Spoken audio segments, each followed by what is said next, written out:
Welcome to News Today with WDW News Today. I'm Tom Corliss. Here now, the news for November 26, 2021. I know I say here now the news, but real quick, I got to plug our 50-hour marathon to benefit Toys for Tots. It probably has begun by the time you're seeing this, honestly. It is going from 9 p.m. Eastern tonight, November 26th, till 11 p.m. on Sunday. Tonight, of course, WDW News Tonight is live from 9 to 11 p.m. You can always watch it later. We have lots of other great stuff going on, including, for the first time in a year, our Disney Parks History show, Back to the Future Live, is returning on Saturday night.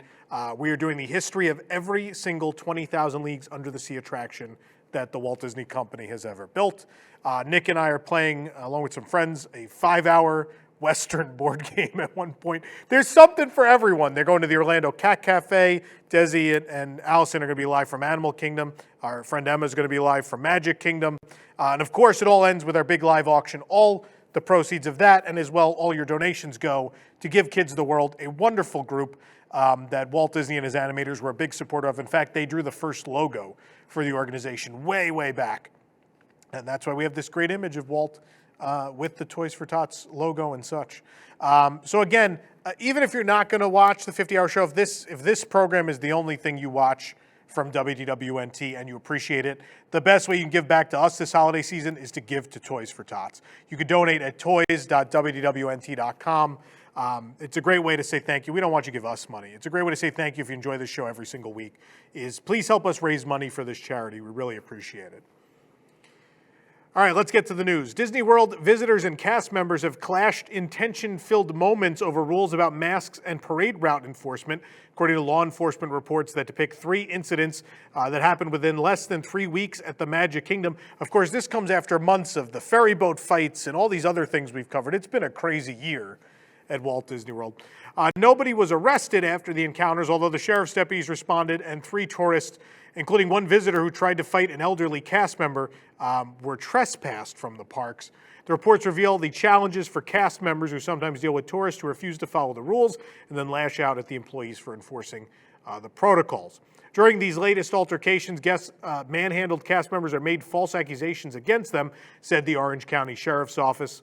The Sheriff's Office released the reports this week. We'll talk about these now. On August 16th, a 21-year-old New York woman said she was watching the Magic Kingdom parade floats with her family, and she, quote, unknowingly crossed the white line to attempt to get to the other side when a Disney cast member approached her in what she says was an aggressive manner and advised her to go behind the white line. According to the New York woman's version of events, the tourist said she stuck her hand out in front of her to keep the cast member from walking toward her and pushed on the cast member's chest. The cast member responded by pushing the tourist's arm down and scratching her. After that, the New York woman was ready to come to blows, apparently. The tourist, quote, dropped her bags and admitted that she wanted to fight the cast member, getting into an aggressive stance. This is ridiculous, the report said. Tourists had to be separated from the cast member, but the Sheriff's Office also interviewed the cast member, who is an elderly woman. Sheriff's Office redacted her age in the report. A cast member said she was doing her job to keep people from jumping in the road in front of the entertainment on the parade route. When she tried to direct the tourist stuck her hand out onto the cast member's chest and pushed her back. Quote, it created pressure on the chest, which in turn almost caused the cast member to lose her breath, said the report. The tourist also swore at the cast member. The cast member slapped the tourist's hand away in self-defense because the cast member was scared the tourist would hurt them, especially since the cast member previously suffered health problems with their chest. Another Disney employee witnessed the incident and said the elderly cast member had not been rude or aggressive to the tourist. He saw the tourist put her hand on the cast member's chest and saw it slapped away. And then the tourist threw her phone and purse on the ground, puffed up her chest, and got into the cast member's face, yelling at her, the employee said. On August 30th, a 46-year-old Californian, who was a former Disney cast member in California, got into an altercation with a Disney World cast member because he wasn't properly wearing his mask inside the Haunted Mansion. The man told the sheriff's office he was heading into the ride when a cast member, quote, punched him 4 times on his right shoulder using a closed fist. The man said, quote, he was treated at the first aid station within the park because he had pain in his right shoulder. He said he has pain in his right shoulder and he's having trouble rotating his right arm, said the report.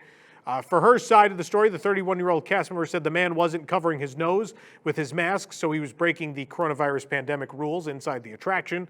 She didn't punch him. She said she was just trying to get his attention. is what she told the sheriff's office. Quote, she left her work area to walk over to tell the man to pull up his mask. She said she told him verbally several times to pull up his mask. It appeared the man didn't hear her. She then used 2 fingers on the left hand to tap the man 2 times on his right shoulder. That's when the man started yelling, quote, she just hit me. But I shouldn't be laughing. But another Disney employee said she clearly saw what happened. So someone just, again, was reprimanded and then, came to this point. In the third incident, a cast member was trying to stop a 17-year-old who was autistic from going into the street during the parade at the Magic Kingdom. The 29-year-old cast member outstretched her arms to keep anyone from entering the street, and that's when the boy's mother pushed past the cast member and bumped into her, the report said. Cast member said she felt sore. The mother, who was a 37-year-old from Pennsylvania, said she had been separated from her son in the crowd. Her son doesn't like to be touched, and the mother claimed when she looked back and saw him, the cast member was holding on to him by his arms. 2 other employees witnessed the scene and said the boy's mother started yelling to let go of the child. Then the mother used her chest and shoulder to run into the cast member. Both the tourist and the cast member were willing to pursue criminal charges, so the sheriff's office forwarded battery charges to the state attorney's office. Again, no one was arrested or charged with a crime. Based on online records, the incident wasn't captured on security video either. The state attorney's office did not have any public information to release. Disney issued trespass warnings to the boy's parents, the report said. I don't know. With all this, I tend to believe that this is my theory, is it has become so expensive and so hard to spend a day at Disney parks that I think people get on edge. I think people are so on edge to make the most of all the money they've spent. I think that's why this uptick is happening. I mean, the internet has existed for a long time. Fan sites have existed for a long time, and we have never seen this many reports of violence in the theme parks as we have in the last year. So this is not like just something where someone started to look at a police blotter. This is definitely an uptick in physical violence between guests and between guests and cast members. So let me know in the comments how you feel. I think people are on edge when you have to spend this much money. You have a lot on the line, right, to have a really nice day. So people get into it. On the brighter side of things, Figment has, what'll calm everybody down? Figment has donned his Christmas sweater on Journey into Imagination at Epcot, officially ringing in the season. This makes everyone cool down. Everyone's all right. Figment can be seen in the blue sweater in the Sound Lab before going into his house. It features the Imagination Pavilion logo on the front. Actually in 2 scenes in the sweater. It's super cute. Very thoughtful. Imagineer Zach Ridley has shared a sneak peek of the new holiday light show illuminating Spaceship Earth during the Epcot International Festival of the Holidays. The limited-time holiday lights will run alongside the 50th anniversary Beacon of Magic through December 30th. Very cool. Looks like Santa is taking a quick break from helping his elves make toys for this year's holiday season. He's greeting guests at the American Adventure in Epcot. You can meet Santa during the International Festival of the Holidays. Santa's queue line is adorable. You'll wait in line surrounded by candy canes. Santa will sit on a golden chair in front of 3 beautifully decorated trees surrounded by gifts. Unfortunately, you can't sit in his lap. This is a physically distanced meet and greet, but you can tell Santa what you want and get a picture with him. All I want, Santa, I want guest violence to go away. Please. Please make the guests stop punching each other. If you're looking to celebrate the holiday season across Canada, don't miss the Canadian holiday Voyagers, now performing at the Mill Stage in the Canada Pavilion during the festival. The Mill Stage is decorated for the holidays with wreaths and poinsettias. The Canadian holiday Voyagers traveled from all across Canada to show us their own unique regional holiday traditions. Canada is a nation, of course, of many different cultures, and the Voyagers perform songs that represent the different parts of the country. Check out the full video right here on our channel. As well, we have video of all of the different storytellers and entertainment, including the Candlelight Processional, which have returned this year for the Festival of the Holidays. Check them all out here on the channel. During our adventures at Epcot, we spotted multiple character friends sporting some festive accessories. There was Joy being extra joyful, wearing some tinsel with Christmas lights around her neck. We spotted Winnie the Pooh wearing an adorable red Santa hat. Over in France, Princess Belle is getting ready for an enchanted Christmas. She had a little bit of holly to her hair bow. Princess Aurora also added a poinsettia to her hair to match her dress. And in the Germany pavilion, Snow White added a little bit of holly to her hair bow. Snow White told us she's so excited for the holiday season. You can watch her video right here on the channel of our interactions with all these characters. Speaking of the festival, a new line of merchandise inspired by Olaf's Frozen Adventure is available at Epcot. First up, we found The new Spirit jersey, it's light blue and the bottom half is fleece, and a logo for the festival is on the left breast. The fleece sections feature Olaf with snowflakes and Spaceship Earth. The back of the jersey reads, "It's that time of year," $74.99. We also found a matching limited edition Magic Band and 3 limited release pins. The box for the Magic Band features Olaf holding a goat figure from that short. The Magic Band is a purple blue with the logo, and it's a limited edition of 2,000. One end of the Magic Band is patterned with Spaceship Earth triangles and snowflakes, and Olaf is in front of a Christmas tree on the other end. The Magic Band is $39.99. The 3 new pins in the collection are available at the Creation Shop. The first one features Olaf holding a goat figure, costing $19.99. The second has Olaf and Sven playing with a candy cane for $15.99. The last one has Olaf and the quote, "Feels like home," for $15.99. The collection has so much more, including mugs, t-shirts, water bottles, and even an Olaf cookie jar. There's also an adorable winter hat that has Olaf's little twigs sticking out of it. That's my personal favorite. Check them all out at WDWNT.com. We found this year's gorgeous new Christmas tree popcorn bucket at Epcot. It's a golden tree this year, adorned with colorful lights and red tinsel. The strap that comes with it is red and has the Walt Disney World 50th anniversary logo and presents on it. That's pretty cool. The adorable Mickey and Minnie are dressed in their holiday best, and they have 2 candy canes forming a heart with them.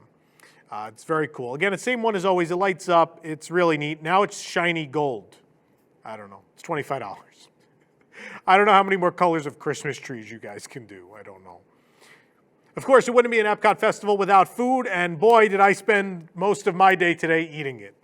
Well, we tried everything at the festival that is offered. You can read the reviews from every single holiday marketplace right on our website. We have every single one. So please don't try anything before you read our reviews first. We'll let you know what you need to have. Although Harmonious debuted at Epcot just 2 months ago, crew members were working on one of the barges in World Showcase Lagoon today. There were 2 construction vehicles on the sides of one of the taco barges. That's what we call it. The vehicles were on barges of their own. Crew members seem to be working on the arm that lifts from the barge during the show. The 50th anniversary image was still playing on the barge's screen, so it seemed the barge was fine, but I guess they're having some issues with these barges, at least with the infrastructure. Christmas has started early at Gideons Bakehouse at Disney Springs with limited edition holiday treats. They have 2 special cookies available now through all of December, the Kris Kringle cookie and the Cookie Vom Krampus, plus the Krampus Cold Brew. The chocolate churro cookie is still available through the end of November, and a new collectible December menu is also available. Cast members ask if you've been naughty or nice to determine which menu you get. And the Kris Kringle is a complexly flavored white chocolate and coffee bean cookie. The Krampus is the darkest chocolate cookie with a blast of cooling Andes mint. Cookies cost $6 each, and that white chocolate one is my favorite thing I've ever eaten in my entire life. I'm not even joking. The Krampus Cold Brew is flavored with chocolate and mint and costs $6 as well. A review of all of these items on our website. Also, check out the limited edition bag of bites that they have available as well. We didn't try those. They're $12, though. Everglades Donuts and Cold Brew at the Springs is serving a donut mashup of sweet potato and pecan pie for the holiday week. This will be available through Sunday, November 28th. Cinnamon sugar, dusted sweet potato fries, crunchy candied pecans, and sweet salty bacon crown, all on a plump glazed donut that is finished with a marshmallow drizzle. It's $6.50. The review at WDWNT.com. A new Brito 50th anniversary Mickey Mouse figurine is now available at Walt Disney World. We found it in the Art of Disney store at Disney Springs. Mickey is wearing his 50th anniversary outfit in Brito style. One of his shoes is a shiny matte gold, while the other is covered in gold glitter. This is how these Brito figures look. It's kind of why I don't collect them. I think they're a little off character. I don't like it. But if you like it, it's available for $75 right now. Disney's Polynesian Village Resort has a new set of coasters to celebrate the 50th anniversary. We found them in Boutique with the rest of the 50th merchandise. The coasters come wrapped in dried palm leaves. There are 4 coasters, each with a different symbol of the resort. And though they look like wood, they're actually sturdy plastic. The set retails for $24.99. Sterling K. Brown will be the narrator of the Candlelight Processional at Disneyland, which will be held December 4th and 5th.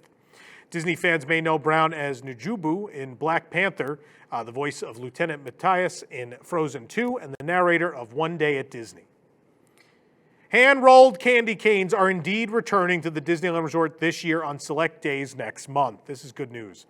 Other sweet treats will be available for the holidays as well. As you know, they're still introducing stuff. But a tradition since 1968, candy canes at Disneyland are handcrafted during the holiday season. from mixing the ingredients to hand pulling, rolling, and twisting the candy. The result is colorful swirls of oversized sweetness 18 inches long. A very limited number of these impressive candy canes will be produced by candy makers this season. They'll be sold only at the Candy Palace and Candy Kitchen at Disneyland Park on December 7th, 9th, 15th, 21st, and 23rd, and at Trolley Treats in California Adventure on December 8th, 14th, 16th, and 22nd. For a chance to purchase one of the candy canes this year, a mobile waitlist system will be used as quantities are very limited. Once the mobile waitlist is activated, you can add your name and phone number at the location to receive a text back with a time to return to purchase your candy cane, subject to availability.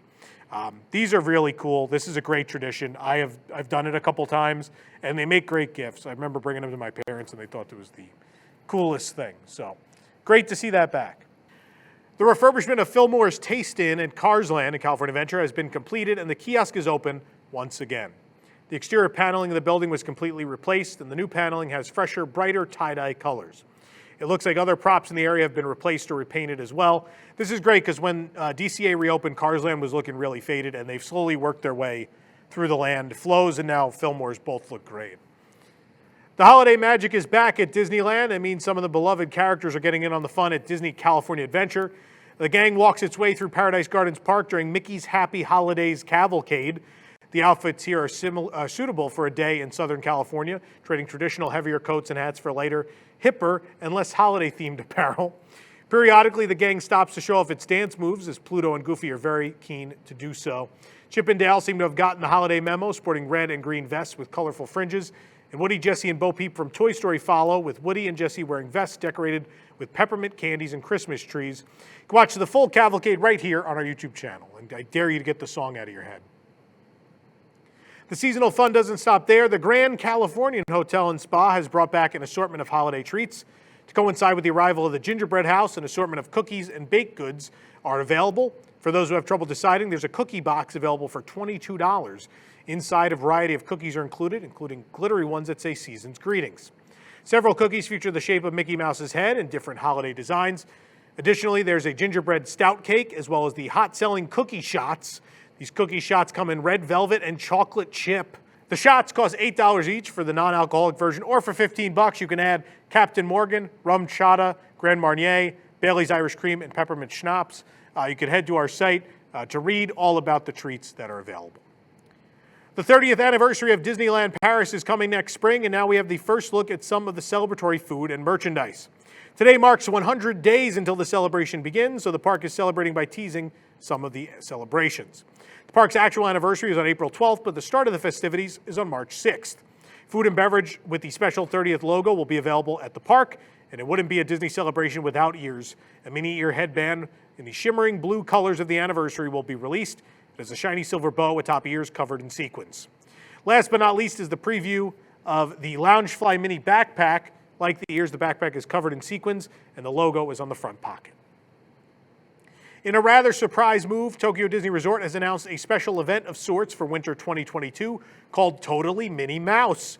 The event will span across both Tokyo Disneyland and Disney Sea, feature special merchandise, menus, and greeting overlays at both parks. It'll be themed to past Tokyo Disney Resort events. The Oriental Land Company is billing the event as their first special event in 2 years. We won't get into that. There's been some things that might qualify. But over at Tokyo Disneyland, the festivities will be set around the temporarily renamed Minnie and Friends Greeting Parade, Totally Minnie Mouse, which will bear 3 overlays depending on the part of the season, each themed to a past show or special event at Disneyland. The same concept carries over to Disney Sea as well, with the park receiving overlays, the also renamed Minnie and Friends Harbor Greeting, Totally Minnie Mouse, each themed to a past seasonal overlay or show at Tokyo Disney Sea. Merchandise themed to Minnie's past costumes will be released at both parks starting January 18th. We have the full list on our website, and as well, there's plenty of plain Minnie merchandise on its way. Restaurants at Disneyland and Disney Sea, as well as the hotels, will feature Minnie-themed cuisine, sweets, and drinks. We look forward to seeing the return of special events at Tokyo Disney Resort. No one does it better. For more information on these stories and more, head on over to WDWNT.com. This program is brought to you by our official travel agent sponsor, The Vacationeer, the engineers of your next magical vacation.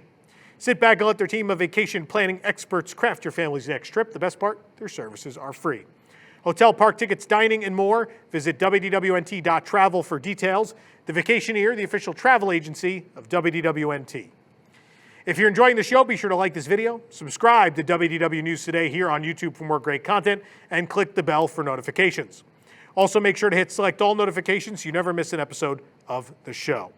Also, be sure to check out carouselofproducts.com. We have a Black Friday sale running throughout the weekend. Lots of our older product is on sale at a discounted price. And as well, we have 2 new items. We have a great new long sleeve that celebrates Gertie the dinosaur at Disney's Hollywood Studios, just in time for the holiday season, Santa Gertie. And we also have a 50th anniversary ugly sweater t-shirt available as well. Both of them now up at carouselofproducts.com. For the worldwide leader in Disney Parks news, this is Tom Corliss saying, enjoy the rest of your today. Have a great, big, beautiful tomorrow.